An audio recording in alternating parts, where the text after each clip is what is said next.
Hello and welcome to Decks Done Right TCG. I felt like I hadn't given the DBS fans a deck tech yet, so I wanted to go ahead and do that. So you guys are getting 2 deck techs in one day. How about that? This is my girl Pan. She is awesome. I love her. I was a Champa fan before, but she is the bee's knees. If you guys are not familiar with her by now, you should be. But if not, her auto is she's 1,000 or 10,000 body. It says auto once per turn when you play a battle card, choose that card and it gains 5,000 power for the duration of the turn. Then if its power is 20k or more, draw 1 card. Then it has an awakening of when your life is at 4 or less, you may choose up to 2 energy, switch them to active mode, and flip this card over. And her awakened side says exactly the same thing, except for whenever she attacks, she draws a card. So, one of the things in this game that you'll know from starting out when playing the game is that you just want to, the goal of the game is to take out your opponent's life, and or in the case of Zamasu, deck them out. So you want to be able to have the right number of, you want to hit the right number when it comes to attacking your opponent, and this card kind of allows you to do that. So early game, Hercule has now broken this. I wouldn't say it was a rule, but it was a normalcy, is that all the leaders on their front side had 10,000 power, and on their back side they had 15,000 power. Well, Hercule has now messed that up and made it 1,000 and 5,000, but when it's 10k, whenever you attack on the front side, to make sure that they take damage, which a lot of players will take damage regardless. You could hit them for exactly 10,000 and they'll still take damage because they want to draw cards. But on the front side and on the back side, the number you want to hit is 10k at least without putting more combo cards into the battle. So for instance, on the front side, you want to try to hit 20 to guarantee the hit. And definitely on the back side, which is the more important side, to finish the game out, is you want to hit at least 25 with your guys.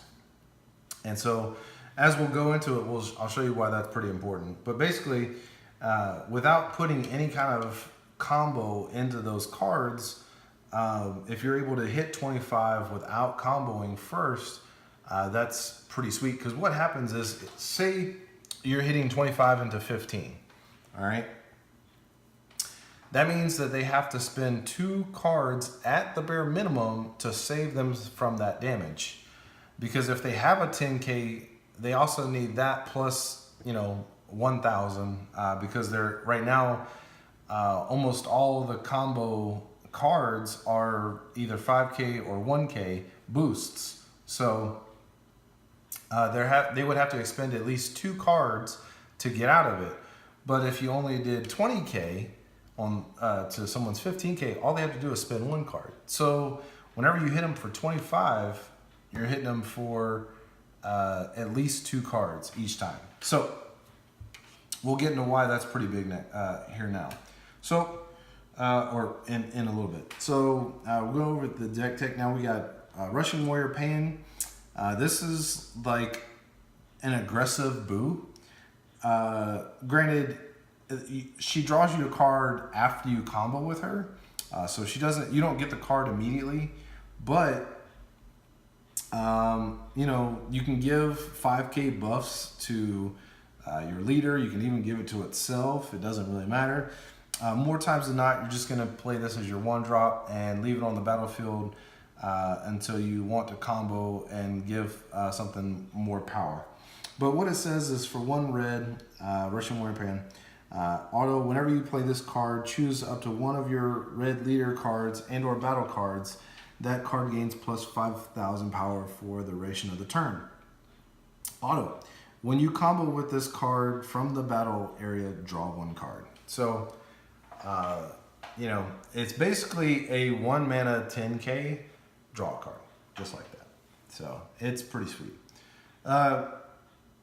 Next up is Saiyan Cabba, and this guy's been a red staple since the beginning of the game. It came out in set 1, and so he's just been a house ever since. Because he does so much for so little, and he helps self-awakening, so you can get to your awakened side. But for one red energy, auto, when you attack with this card, you may choose one card from your life and add it to your hand. If you do this, card gains plus 10,000 power and double strike for the duration of the turn. So whenever her trigger goes on to the to him, it's actually a 20k double strike if you do his ability on turn 1, if you're able to attack on your first turn, which means you're going second. But that's pretty good. Not saying that you should attack every time going second, but he's really good late game and mid game. To put your opponent at, let's say they awaken at 4, him and Pan attacking, that's 3 cards. You got him down to 5, and then you can just sit back and build up a board if you want. You can take that route if you like, but this card is the one you really want to attack with. It's pretty sweet. 2 red energy. Quick Rush Trunks says nothing but critical. So her effect goes on to him. He's a 20k crit for 2 energy. And you draw a card, because this is the first instance out of those cards that you would actually draw a card. So 20k crit for 2 energy that you drew a card. That's insane. That's just awesome. Critical is such a great mechanic because it takes the flaw of aggro kind of away, in that you're giving your opponent cards. Critical removes the flaw of that away, so that way you actually are still you're actually up a card because you drew a card and they lost a card. So it actually plushes you a card, which is awesome. Next up is Ability Unleashed Ultimate Gohan. Man, not enough words can be said about this card here. For 3 energy, 2 of it red. When this card attacks, you may draw 1 card. If you did not draw a card with this skill, this card gains double strike. So the sweet thing about this is when you attack, your opponent doesn't know whether or not you're going to give it double strike when they go to negate it. So they have to risk it that you're not going to give it double strike or not. And again, this is going to trigger it, make it a 20, so another 20k. It could be double strike, or you basically drawing 2 cards that turn. Really, really good. This deck draws a bajillion and a half cards, it feels like. Next up is Fearless Pan, and we'll come back to her. We'll actually come back to both of these. We'll talk about Chain Attack Trunk first. So Chain Attack Trunks is kind of the all-star of the deck, really. It's kind of the reason why right now you would want to run red, because it's just a powerful card. So it has, for 4 energy, 3 of it being red, it has Evolve of 2 red, so you can evolve it on top of a Trunks GT, which is this guy here. So if this guy survives your next turn, you can play your energy and use 2 of it to play it on top of this guy. But it says permanent. This card can attack battle cards that are in the active mode.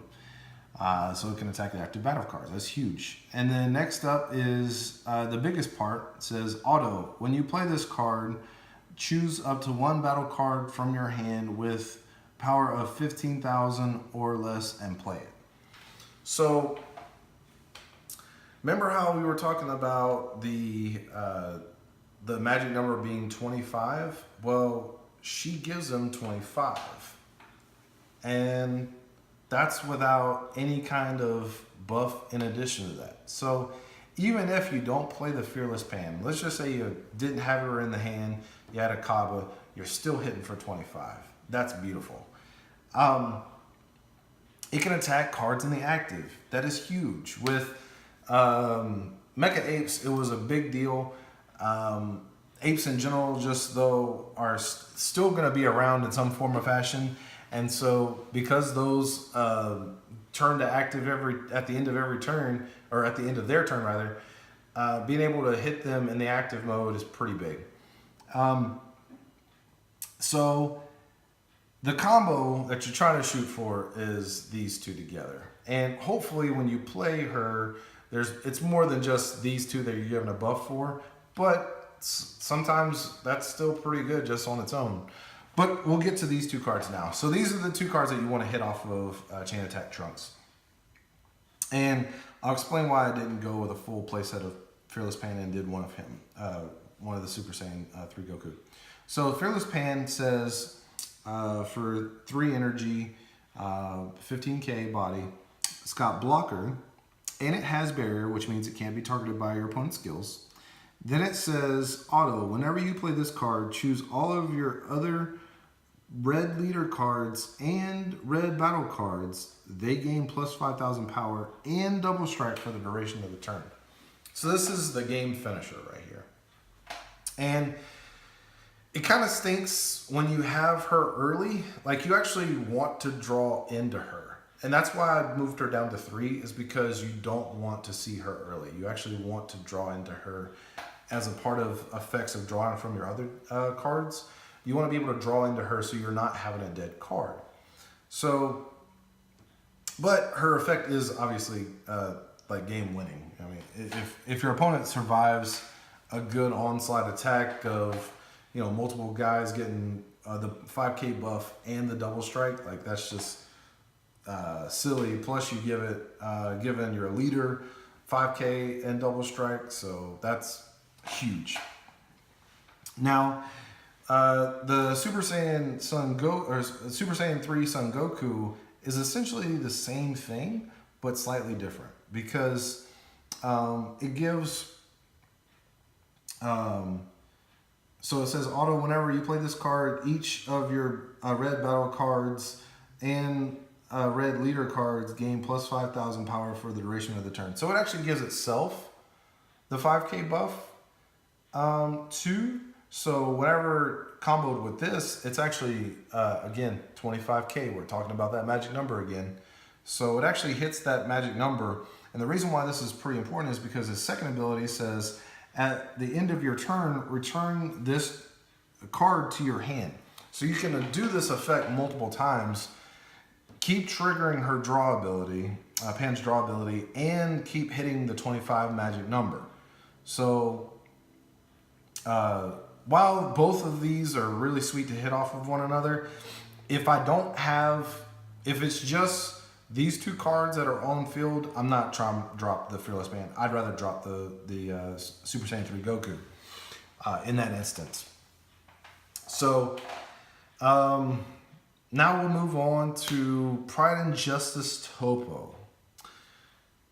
Set 3 All-Star along with Chain Attack Trunks. This guy slices, dices, gives you julienne fries, does everything. All right.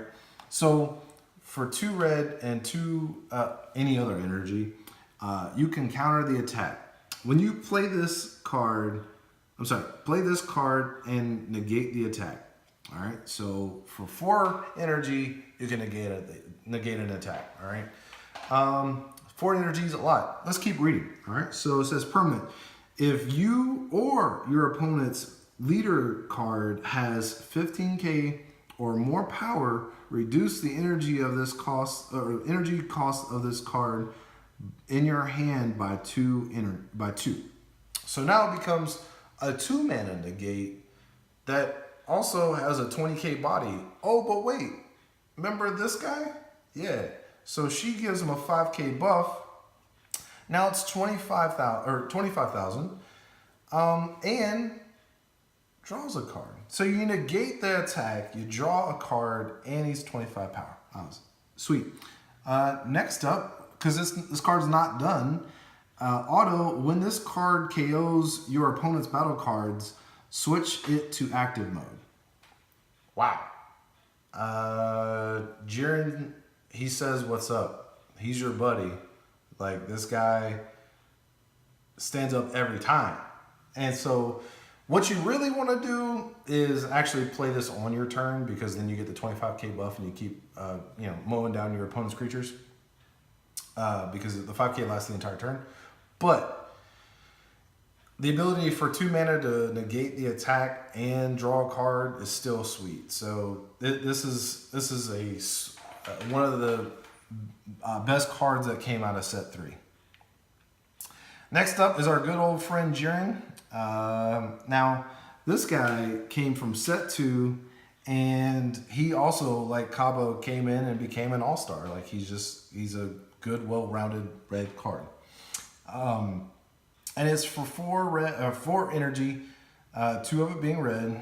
Jiren, Fist of Justice. It says it has double strike. Okay. The permanent on this card is this card can attack battle cards that are in active mode. So again, another card that can attack active battle cards. Pretty big.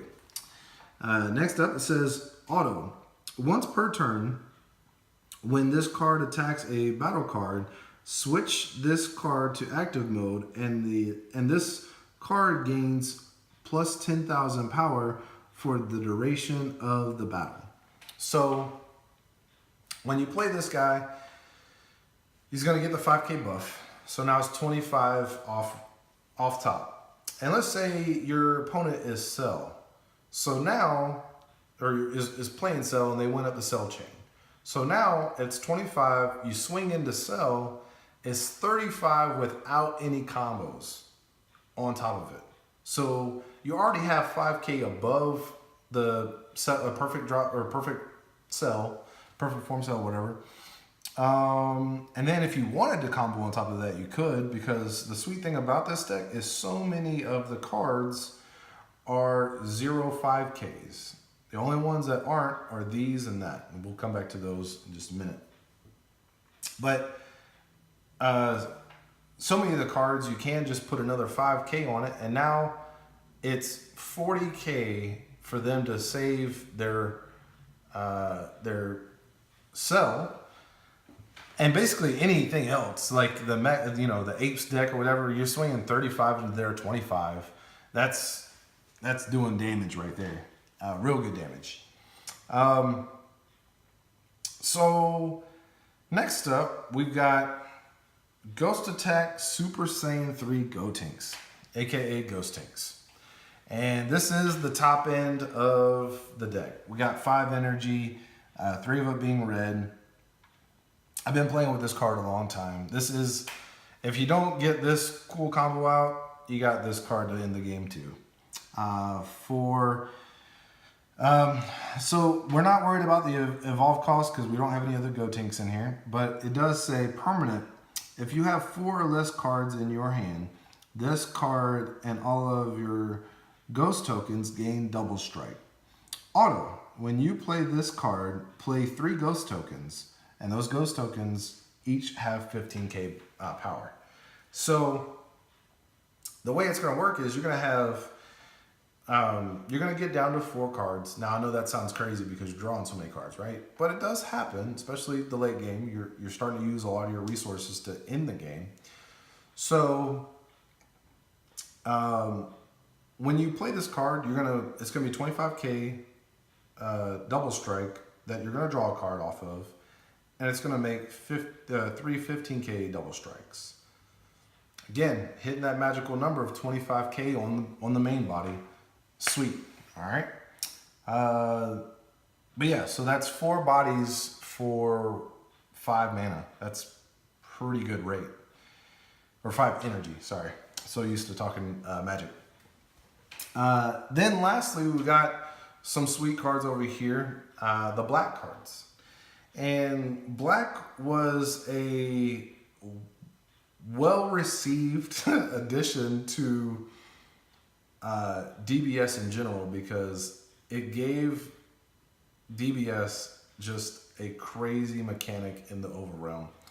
Similar to Magic's Delve mechanic, but it's awesome. One of the most underrated cards is this one right here. Mira from the Darkness. 20k. It's overrun for 4. You don't have to spend any energy for it. So it's a free card. As long as you have the cards in your discard, which you will by the time you play this card. You can probably do it as early as turn 3. But it says, when you play this card using Overwhelm, it gains critical for the duration of the turn. 20k body. Oh wait, that's 25k crit. He's just like your boy over here, but he's free. That's crazy. Like that's just that the free the free Overwhelm cards are insane. They're literally insane. Now, it's funny I say that because this one does require 1 energy. Oh no. But it's the same required cost of 4 Overwhelm, so you only have to have 4 in the discard pile. Then it says, when you play this card using Overwhelm, choose 1 card in your life and add it to your hand. If you do so, choose 1 of your opponent's battle cards with energy cost of 5 or less and send it to their board. So it's another self-awakening tool like Cabba, but more importantly, it's spot removal for those pesky cards that you may run into that you need to get rid of. There's a ton of them. Getting rid of a Kale or getting rid of a Jiren or a Toppo. There's plenty of cards that are super annoying that make this card really valuable. And the reason why this one is in the deck over this one is because this one can take out blockers. Pretty much. That's the main reason why. Like this can deal with a 16, Android 16 pretty easily. This one does not. So this one gets the nod in the deck. And as the meta shifts, if you need to put them back, swap those out and put this one in the main, put this one on the side. They're basically similar cards, but do slightly different things. This one does give you the extra life removal, so you can self-awaken, which actually gives it another nod over this card. But either way, they're both very useful cards, and we'll get the sideboard in just a minute. But yeah, this card's good. So next up is the extra cards, and we only have 4 of them. But we've got for 1 red energy, it's unending. Unending Awakening. It says counterattack, negate the attack, then choose up to 1 of your red Saiyan leader cards. She's a said red Saiyan. And it gains plus 5,000 power for the duration of the turn. Yeah, it's the better red negate. The Vados Assistance, while it is cool to stand up 1 of your cards, giving your leader the 5k buff is actually better overall, so you can save yourself from dying. So this card, really huge right now. I still recommend playing 4 of them because even with the 3 Toppos that can also negate, like just having some negates is huge right now. With everybody being so aggressive, you want to counter the attack. Next up is Divine Aide Vados, and that is your red 10k, red free 10k. And why am I playing this over Handigiru is because Vados is Bay. So next up is one of the best cards in the deck. I know I've said that probably about a lot of these cards, but it really is. So this is one of the Cycle of the Bodyguard cards, and we're not even worried about the energy cost because we're never playing that. But the combo cost is 1 for a 10k buff, and it says auto at the end of battle after you can combo with this card from your hand. If your leader is red, play this card in rest mode. So because of the way that Pan's effect reads, is it doesn't have to be on your turn when you do the effect. You know, you can play this to buff, prevent her from taking a damage, and now it comes into play. It's a 20k body, and it draws a card, similar to Toppo. Toppo comes in, it's a big body, and draws you a card. So, but I was running 4 at one point. I went down to 3 because I felt it was a little clunky. But I think that if you're not playing 3 in this deck, you're definitely wrong. But there is an argument that you could possibly run up to 4. I just felt in my playtesting that it was too many at 4. So next up is Ultimate Judgement Jaco. Pretty simple. Is auto whenever you combo with this card, choose 1 card in your opponent's combo area and return it to their hand. So this card has saved me more times than I can even count, really, from losing the game. Whenever your opponent shotguns their hand and you bounce 1 to 2 cards because you have 1 to 2 Jacos in your hand, and you're able to combo out of the damage that they were trying to do to win, just feels good, and then you just kill them on the swing back. But yeah, this card has saved me so many times. And then lastly is Furthering Destruction Champa, the double strike du jour of choice in any deck. So for 1 combo or 1 energy combo, 10k, when you combo with this card, choose 1 of your attacking cards. It gains double strike until for the duration of the battle. So it doesn't for the turn, so it's just for that battle. So if you do it with Toppo and he's machine gunning down your team, just keep in mind it's only for that battle, not for the turn. But this is another game ender if you're with Pan giving Mira the 5k buff. Now it's 25, and then you do Furthering Destruction Champa, now a 35k buff, double strike, crit. Like that's pretty nuts. So next up, the sideboard, and this probably will change again. It's changed quite a few times now, but it may change again now that the mecha variants of various decks are now going to change. We're going to probably move around some cards. We're probably going to add back in Miraculous Comeback Gohan and such. But for right now, these definitely will stay in. Absolute Attack Mira. This is the sweet tech against apes.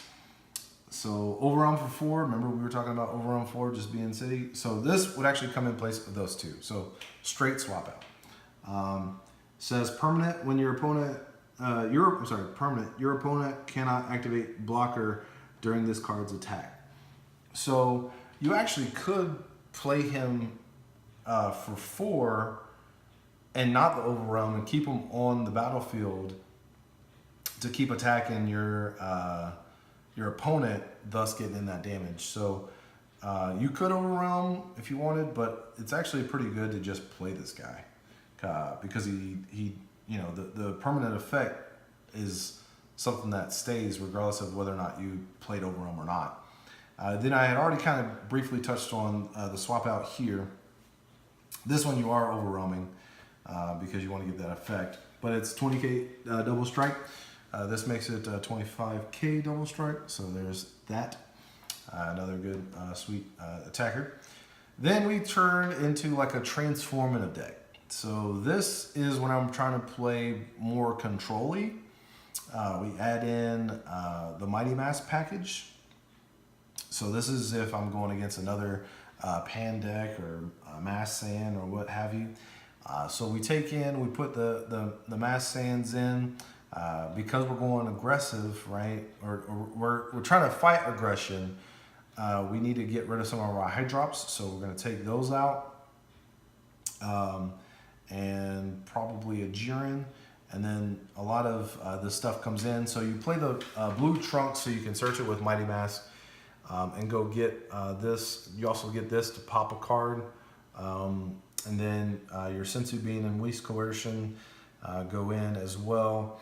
So with all the cards total, you have the ability to have at least one blue energy, which is all you need anyways to play your blue cards. And the sweet thing about Mighty Mask is you can search out those. So it's pretty sweet. If you guys have any other questions, feel free to leave them down below, or any feedback is always welcome. And thank you guys for watching. Have a good day.